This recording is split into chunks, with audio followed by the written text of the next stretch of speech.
अस्सलाम वालेकुम व्यूअर्स, मेरा नाम मोहम्मद इमरान है। मैं अपने चैनल पाक न्यूज़ हब से आप लोग को खुश आमदीद कहता हूँ और रहने वालों से अपील है काइंडली चैनल को सब्सक्राइब कर दे और बेल आइकन को दबा दे ताकि हमारी वीडियोस आपके पास टाइम टू टाइम पहुंचती रहे। व्यूअर्स, आज हम बात करेंगे पाकिस्तान के अंदर इलेक्शन होंगे या नहीं होंगे।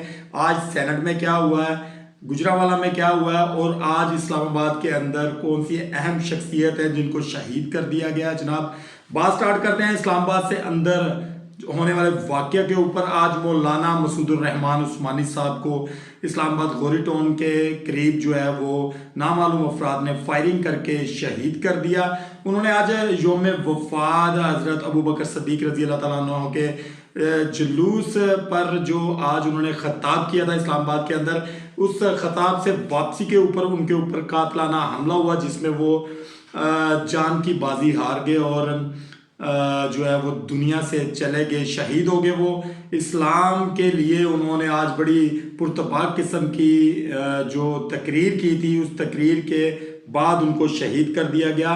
पाकिस्तान के अंदर उस सिटी के अंदर जिसको वफाक कहते हैं पाकिस्तान का, जिसको सेफ सिटी कहते हैं, अगर ये सेफ सिटी है तो जनाब ये कत्ल कैसे हो गया, ये लोग कहाँ से आए और किस तरफ चले गए, इसका जो है वो कानून नाफज करने वाले अदारे पता लगाने की कोशिश कर रहे हैं। सुनने में ये आ रहा है कि कैमरों की मदद से उनको पकड़ने की कोशिश की जा रही है।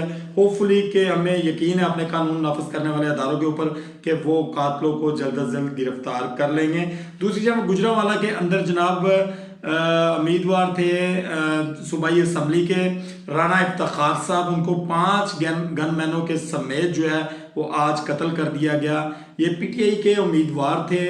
जो लोग वहाँ पे मौजूद थे, कुछ लोग ये कह रहे थे कि जनाब ये कोई दरीना दुश्मनी का ये वाकया लगता है, लेकिन क्योंकि इलेक्शन जो है वो अब सर के ऊपर है, मुखालफ पार्टी की भी ये कोई इस तरह की हरकत हो सकती है, लेकिन इसके ऊपर भी हमारी जो पुलिस है वो वर्कआउट कर रही है। देखते हैं कि बाद में इसके ऊपर क्या फाइनल उनकी जो इन्वेस्टिगेशंस होती हैं कि वो क्या होती हैं, या इस केस को नॉर्मल केसों की तरह बंद कर दिया जाता है। जनाब, इलेक्शन होंगे या नहीं होंगे, मैंने अपने पहले भी बहुत सारे व्लॉग्स के अंदर ये बात आप लोगों को बताई थी कि अगर इमरान खान साहब को रिहा किया जाता है तो इलेक्शन होंगे, अगर इमरान खान साहब को रिहा नहीं किया जाता तो इलेक्शन नहीं होंगे।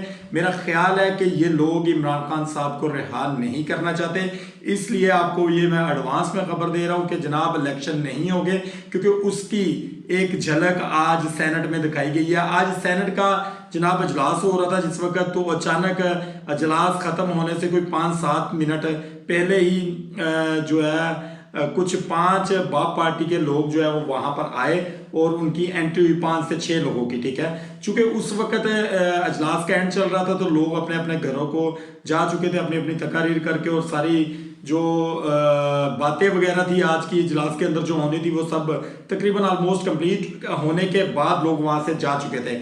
अचानक जिस वक्त एंट्री होती है 5 से 6 लोगों की बाप पार्टी के, तो उससे पहले भी 5 से 6 लोग टोटल जो अजलास में वहां पे मौजूद थे सेनेट में, ये तकरीबन कोई 12 के करीब लोगों की टोटल तादाद बनती है जो वहां पे मौजूद थे, जिसमें से 3 लोगों ने, एक जनाब पीटीआई के जो थे वहां पे सेनेटर, दूसरे नून लीग के और तीसरे पीपल्स पार्टी के, उन 3 जो सेनेट के उम्मीदवार सेनेटर थे वहां पे, उन्होंने इसकी जो करारदाद को मंजूर नहीं किया। बाकी जो बाप पार्टी के और बीच में 1 या 2 नून लीग के 20 सेनेटर मौजूद थे जिन्होंने उसको एक्सेप्ट कर लिया और जनाब फैसला सुना दिया गया कि इलेक्शन नहीं होने चाहिए चूंकि मुल्की हालात ठीक नहीं है। वो कहते हैं जनाब इमरान खान साहब को अभी इनका ज़्यादा देर अंदर रखने का इरादा है, क्योंकि इमरान खान साहब जो है वो आर्टिकल लिखने से बाज नहीं आते, वो बोलने से बाज नहीं आते,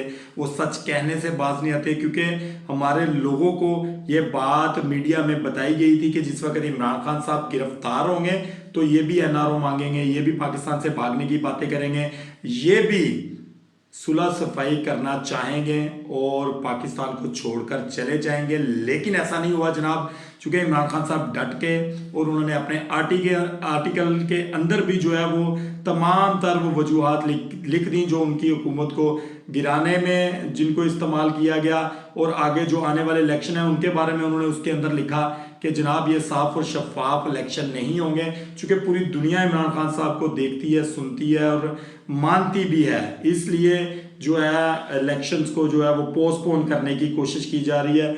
आपको ये बात पहले बताई गई थी कि जनाब इलेक्शन जो है वो मुश्किल लग रहे हैं, इलेक्शन नहीं होंगे।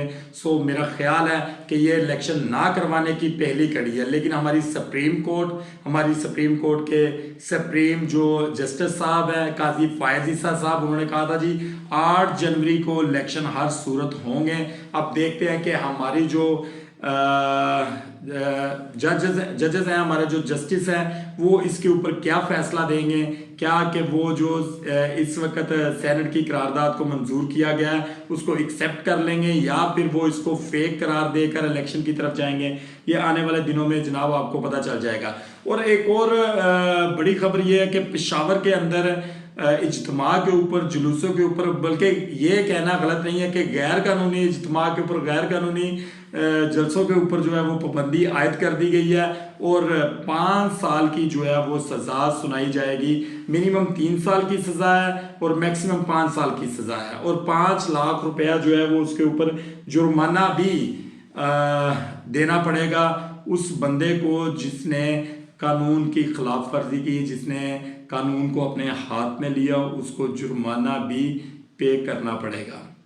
अब ये देखते हैं कि ये बताते हैं आपको कि ये क्यों किया गया। ये इसलिए किया गया है क्योंकि इलेक्शन की गहमा गहमी है।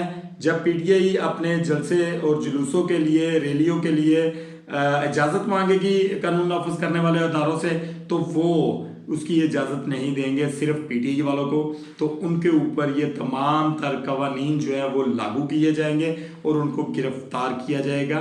ये कहना गलत नहीं होगा कि ये सेम उसी तरह का प्रोसेस है, इसमें सिर्फ जो सज़ा है उसको ज़रा बढ़ा दिया गया।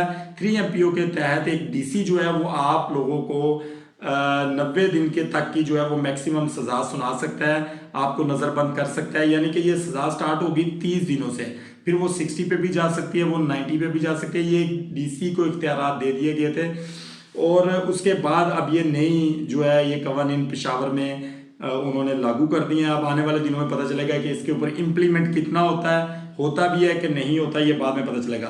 जनाब दूसरी जानब जो सुप्रीम कोर्ट है हमारी, उनके जो सुप्रीम जस्टिस हैं हमारे, वो काजी फायज ईसा साहब ने फैसला महफूज कर लिया है ताहयात जो नाअहली थी उसके ऊपर।